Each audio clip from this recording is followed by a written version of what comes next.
So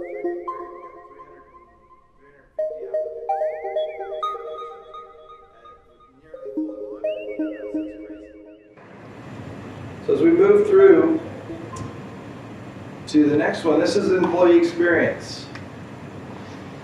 And you guys have it in your book, so I didn't need to ask you what the E stands for, but a lot of times I'll ask people, what does this E stand for? And a lot of them will say energy or engagement or different things. Employee experience is not something that typically comes to people's minds. And with that word engagement, it's the second E, as you'll see if you look forward in your book. Engagement's not a thing. You have companies that say we need to create more employee engagement.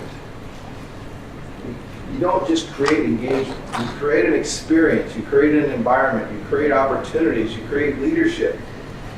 All of the things that we're going to talk about in those next few letters. That's why engagement's at the bottom, because if you don't do the rest of that, you're not going to get engagement. And that's why the numbers that you see on that statistic are so low. So if we think about employee experience, when I say that, a lot of times people think about ping pong tables and food trucks and hoverboards and massage Mondays. That's really not employee engagement or employee experience. Those are just things that some companies try to do, but it's more than that. It goes back to even that job description, even that first interview process. What are you doing in that process?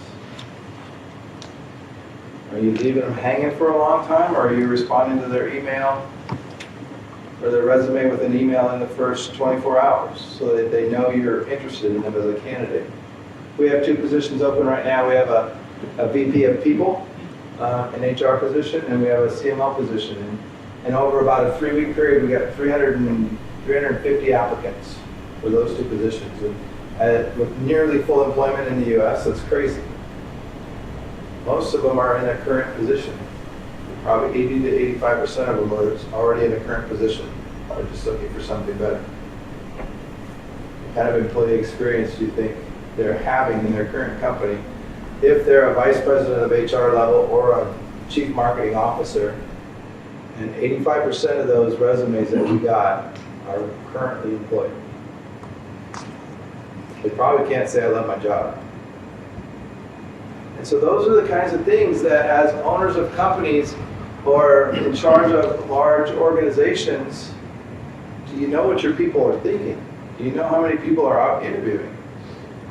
And what's that going to cost an organization if they do take another job and you have to then go through that process?